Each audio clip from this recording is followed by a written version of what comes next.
my first question I ask them is, what's your exit strategy? How long are you staying in this place for?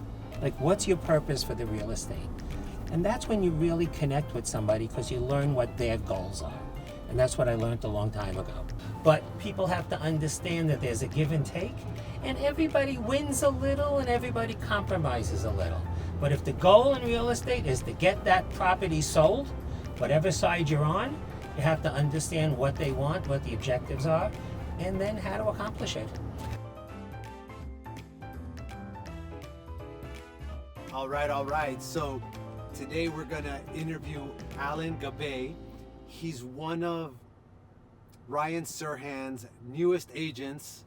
So Ryan Serhan recently opened his brokerage here in Miami. Super exciting. And I believe they were selected as the lead brokerage. Alan's gonna clear that up for us. Selling the new Mercedes-Benz high-rise, luxury high-rise that's being built right here in Brickell, Miami. You can tell I'm on Brickell because the traffic is a little messy. But let's get Alan in the car and let's see what's going on. Look at this, I'm between a Rolls Royce and a Lamborghini at the Brickell Heights building. Alan, always dressed to the nines, former television executive. Let's go. Alan! Yeah, how you doing? Good, man. Cameras are rolling, and here is your Perfect. coffee, black, Perfect. as you like Just it. as I need it. Thank Cheers. You. Cheers. Thank you very much. We got to get Starbucks to sponsor us, I or know. Well, you should. or Juan Valdez. I don't think Juan's around. But Starbucks is probably easier. Yeah. Welcome. Don't forget to buckle Thank you very up. much. Yes. I was just saying how you're always dressed to the nines. I love it. Is that a requirement at Serhan's place? No, it's just part of my brand. Years and years ago, I learned that branding is very important. And I was in corporate America at the time, and people wore suits every day. And I realized that when I switched over into real estate, it just became part of the brand. I was just so used to wearing them. And you get one chance to make a first impression on somebody. I love it. Alan, and you were part of like the Mad Men world, right, of New York? Yes. Yes, back in the 80s and 90s, working my way through corporate America. And it was a great time.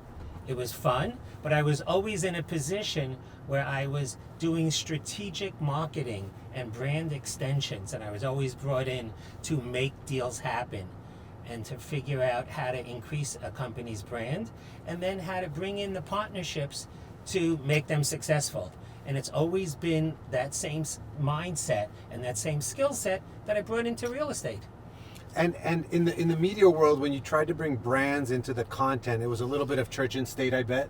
And the brand didn't want the content, the content team didn't want brands in there, and it got a little messy. Exactly. And you had to learn how to navigate through what both parties wanted to get them to sign the contract and to make the deal happen, which is exactly what it's like in real estate. Whether you're working on the buyer side or on the seller side, you have to understand what they want and what's going to really bring both parties together. Because in any deal, nobody gets everything that they want. But people have to understand that there's a give and take, and everybody wins a little and everybody compromises a little. But if the goal in real estate is to get that property sold, whatever side you're on, you have to understand what they want, what the objectives are, and then how to accomplish it. And that's what's interesting about real estate, right? Because you're loyal to the deal. I don't know how it was in New York, but in Miami or in Florida, we're transaction brokers. So we're technically not loyal to the buyer or to the seller. You're loyal to the transaction. Right. So it's get the deal done, right? Right. But it's still understanding the parties involved, because it's very personal real estate.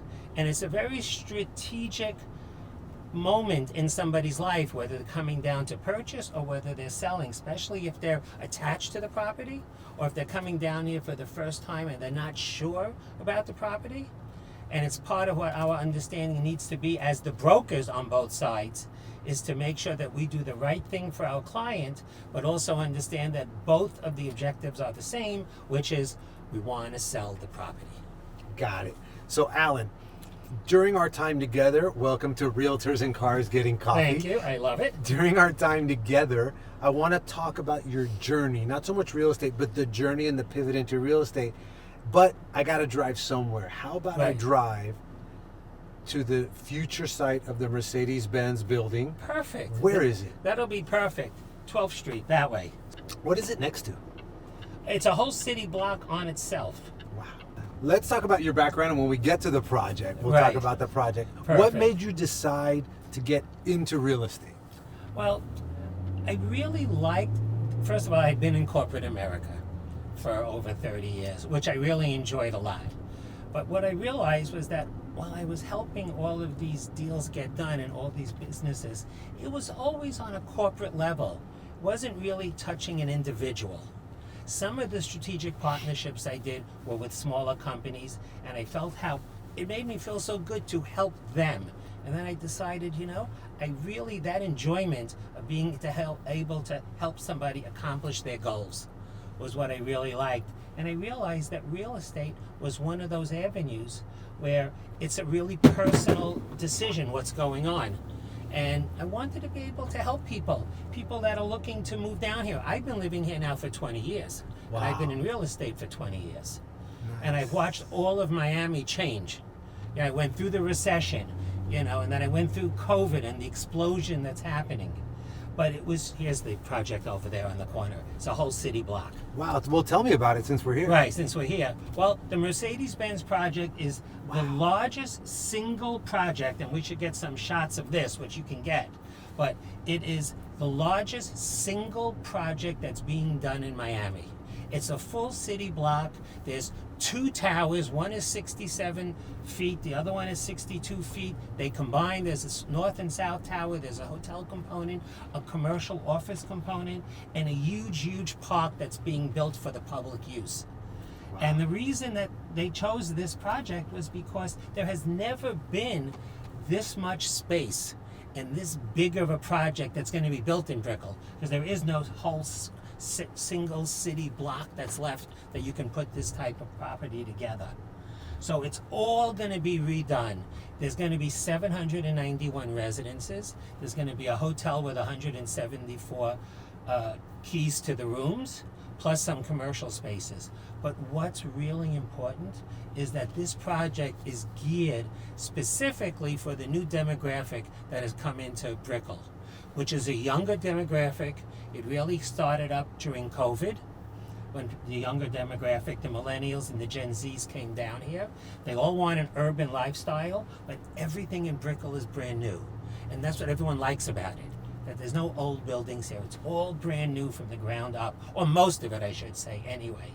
And this project has a health and wellness component, but it's priced differently than anything else that's been priced in Brickell.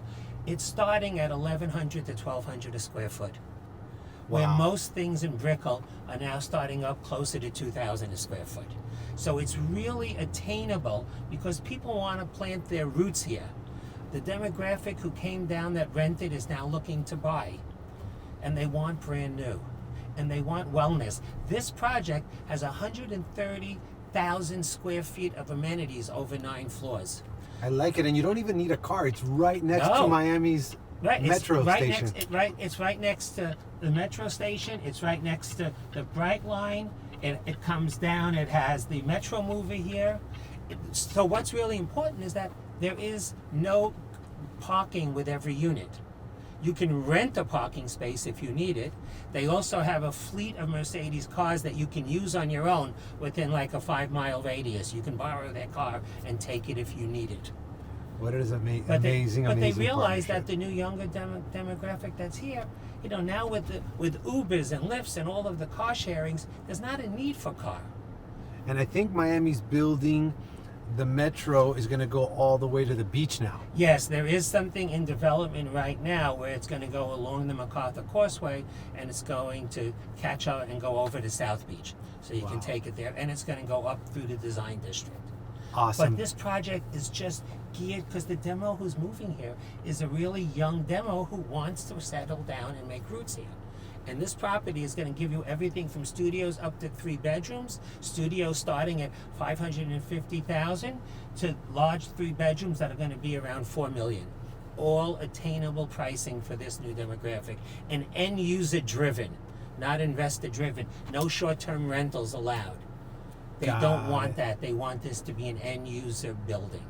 You know your stuff. You know your stuff, Alan. It's a beautiful project. Let's turn back then to where we were before. And Right. so you chose to go into real estate because you wanted to connect with people. For people, so this podcast is geared to people that are thinking about making the switch from corporate America to real estate. Right. Is there any shortcuts? If someone were thinking about doing it, can they do it halfway? Do they got to go all in? Do they got to jump in on the deep end? And what shortcuts do you recommend? What do you think? The thing is, there's a lot of different ways to do real estate. There are some people that, it can be a great part-time job for somebody if that's all they're looking for. But if you really want to get into it seriously, you got to work, you got to grind, you got to put in your time, you got to figure out how to network, and you got to figure out how to messenger out there. Because the most important thing is the messaging. And how are people going to know you? Now, for me, it came naturally to me because first, I had a brand already. I'm out there talking all the time because I just have the gift of gab. And I love to talk to people. I love to hear what they have to say, what they want to do. I grew up in Manhattan, so I'm so used to being around people all the time.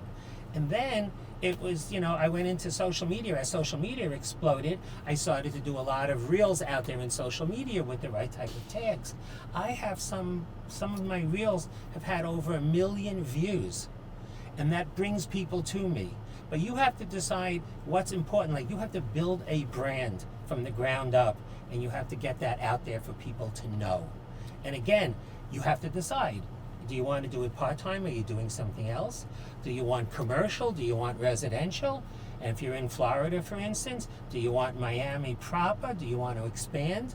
I mean, when I work with buyers, I do everything from Coconut Grove up through Palm Beach.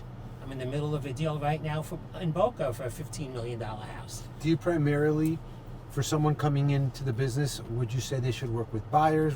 Should they work with sellers? Should they be opportunistic? Take what you can get? Yeah, I would say the best thing to do when you start is to get involved with a team.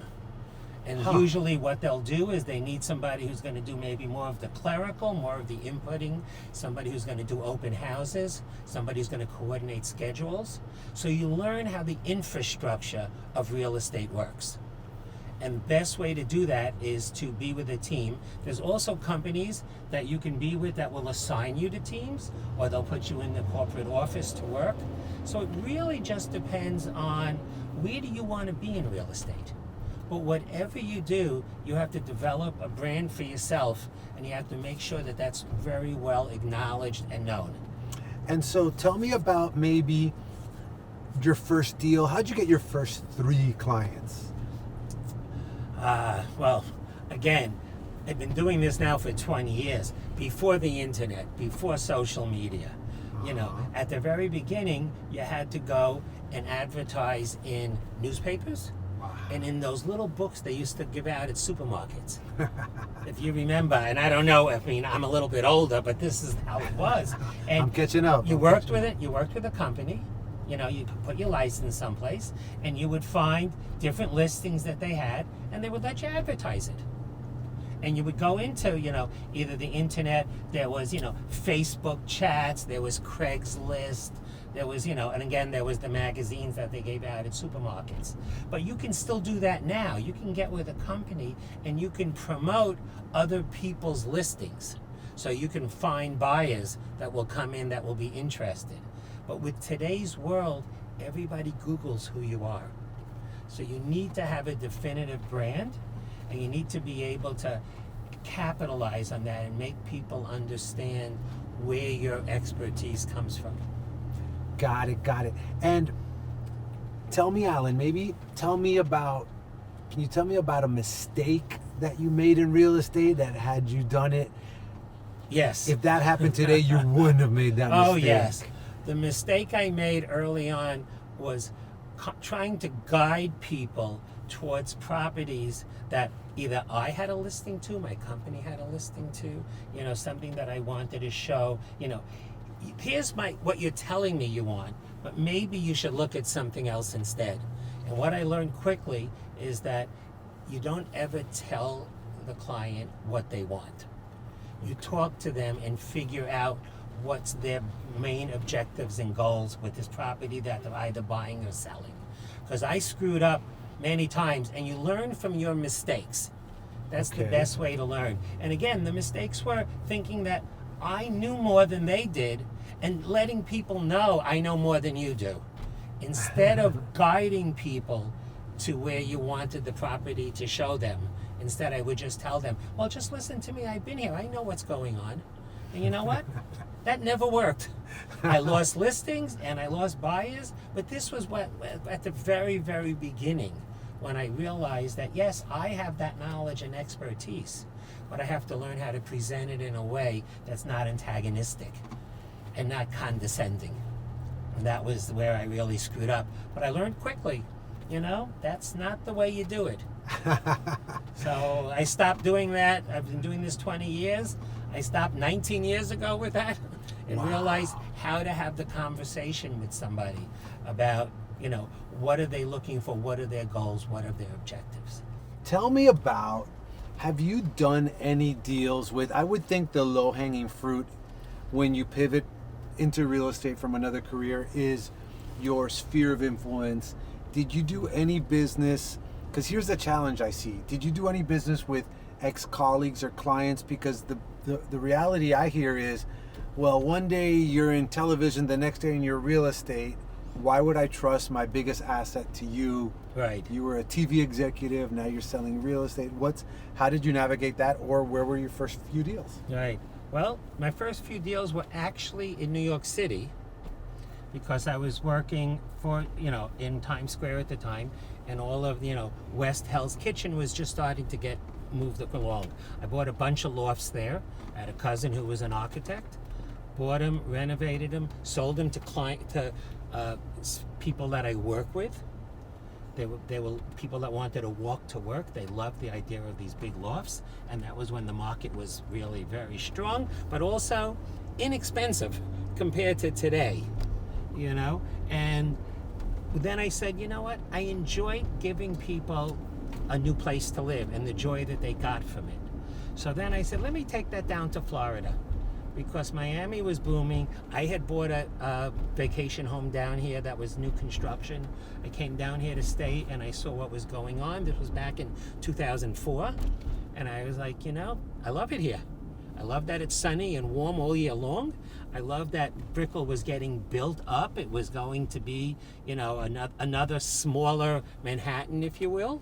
And so my first few clients started out in New York. They knew me, and when I came down here full-time to do it, a couple of them came with me and said, find me a place. Everybody wanted a vacation house on the beach. Some wanted Fort Lauderdale, some wanted Miami Beach, some wanted to go up into West Palm or, Boca, and I found it for them. I traveled, and I went, and I got them what they wanted. So it did help, but also some of my early ones were just running through these ads that I would run in the newspapers and on Craigslist. And I started doing it with rentals because rentals is a much easier way to get into the business. People are not doing that much of an outlay of cash to purchase something. And it's a faster paycheck. Yes. Because I think in real estate, what I want people to understand is you're really living 3 months into the future, right? So if it's June, you're really living in September. Right. Right? Because that's when you get paid, whereas a rental, you can get paid next week? Yes. Rentals down here specifically are very, very simple. You can get something, you can be approved in 2 weeks, and you're in less than a month. And so that also helped me with getting kick-started into the industry, was saying, rentals was a good way for me to learn the contracts, learn how to talk to people, and learn the many different buildings and projects that are here. If I don't know a building, I'll go in first and go to see the amenities, do a walkthrough, meet the person at the front desk. So people feel like I know what I'm talking about when I walk in. I say hello to somebody. I say, oh, we're going to go up to the 12th floor to see the pool deck, or the amenities, and you know where they are instead of starting to ask right away. So you do your homework. There's a lot of legwork to do, but it makes you seem more official and more educated and informative. And that's really what either your renter wants or your buyer wants. They want somebody who knows the marketplace and somebody who's going to give them the correct information. And when I'm selling, I'm with a buyer, my first question I ask them is, what's your exit strategy? How long are you staying in this place for? What are you doing with this place? Is it an investment? Are you here full time? Are you looking to rent it out in season and use it off season? Like, what's your purpose for the real estate? And that's when you really connect with somebody, because you learn what their goals are. And that's what I learned a long time ago. Do you work with a lot of investors? I work with some investors. Yes. Because very few realtors use the term exit strategy, so Right. I love it. Let me ask you this: if you had to start all over again, let's say we put you in Texas, Right. you had to start all over again, how would you find your first 5 clients? Well, of course, I would do a 2-prong marketing plan. The first thing I would do, of course, is go through my social media and tell people before I'm even going there that I'm relocating, know where I'm relocating to, tell people the benefits of being in Texas, why I moved there, and why I think people should come there. But I would first find out where I was going to hang my license. Let's say I'm with Sirhan. Sirhan has an office in Texas. So am I automatically moving to the office with the company I'm with? Or am I going to another company? So, you got to juggle it all. But again, the 2-prong would be first through social media. And then second, it would be through a lot of outbound in that same community. Whether it's trying to get on some podcast in that community, trying to get into some of the community events, putting up a booth maybe, there's festivals all the time. People want to know who the new guy is. Why am I there? Am I working on a project? So, there's lots of different ways to go out there. I would probably start off being part of a team, because that way they already have a built-in outbound communication strategy. And Maybe some brand awareness, yes. even. And then I can take that and I can, build off of that. And I can take myself to where I want to go next. Because, I might not be sure which neighborhood, where do I want to be? Is it Austin? Is it Dallas? Where's the growth potential? Where do I feel like I want to move? Because when I know where I want to move, then I can tell people, I did this for myself, and you should do it too. And that's what I did in Miami. I came down here on my own, and I explained to all these people why I did it, and the joy I found being here, watching Brickell grow from almost nothing to where it is today. And today it's the second densest urban core outside of Manhattan. And Wow. if people are looking for the Manhattan lifestyle, but you want to be in the sun and the fun and everything's new, come to Brickell. The 6th borough. Yeah, it's always been the 6th borough, but now it really looks like the 6th borough. It's just unbelievable. And, the beach is literally, 10-minute drive away. It's awesome. And you can be on the beach, but you can be in a building with a pool and a gym and a concierge, and lots of meeting rooms for you to work out of, because a lot of people work virtual or work part-time virtual. But you want to be out of your apartment into some place, because you just want to feel like you've left. You don't want to be, on a desk in the living room. So I just followed how my path went. I explained that to people through my stories and my reels and my videos. And it encourages people to do the same. And they trust me because I was on that journey, and now they're on that journey. That's awesome. That's awesome. Alan, we're rapidly approaching. Just so you know, Cipriani's is here. Okay. And behind it is where they're putting in Southside. That's awesome. So this whole area, this whole west-south side of Brickell, this is going to be 3 buildings, Cipriani's. And south side is going to be 2 long, big towers with a park. Wow. It's unbelievable. All of this is getting ripped down. This little parking garage here is coming down, and this is going to be the Casa Tua residence. Yep. 80 stories, furnished short-term rentals. Right. There's this whole short-term rental, Yes. allowed, not allowed kind of thing going on. Right. Well, the reason for that is because you could not get financing for condo hotels. banks did not want to finance that. So they realized that what they did is they made it smell, feel like a condo, like a hotel, with all the amenities of a hotel, but it's a condo, so the banks will finance it. But it's Airbnb friendly. And they're all Airbnb friendly, short-term, rentals, 1 day, 1 week, all furnished. They all look the same. They look like hotel rooms. You can use them when you want. When you don't, you can rent them out. They have in-house management, so you don't have to do anything.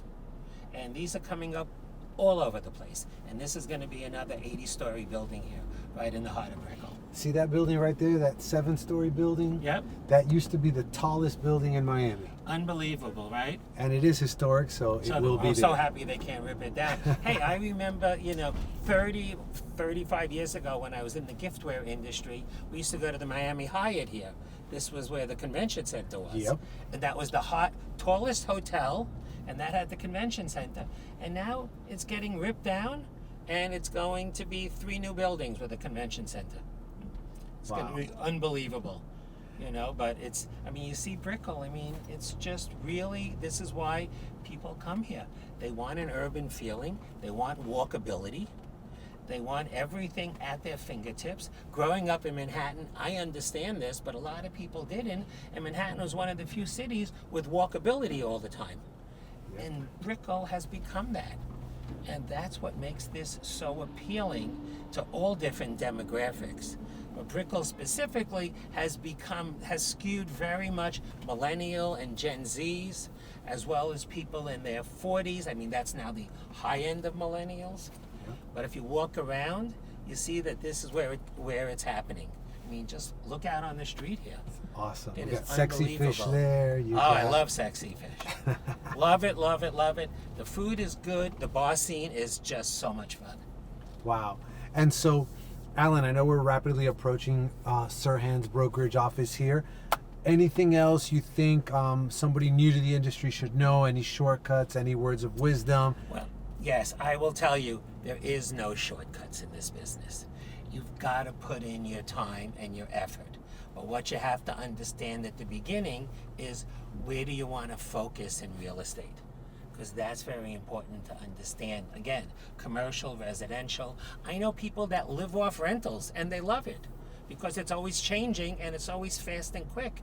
And rentals can be anything from inexpensive to $60,000, $100,000 a month, depending on where you are and what you do. It all depends on who you are as a person. But whatever you do, you're going to have to put in your time. You don't walk in and get a $10 million listing. You walk in and you learn the paperwork. You learn how to communicate your expertise and your intelligence, and then you learn how to understand what experience the client is looking for and give them that experience.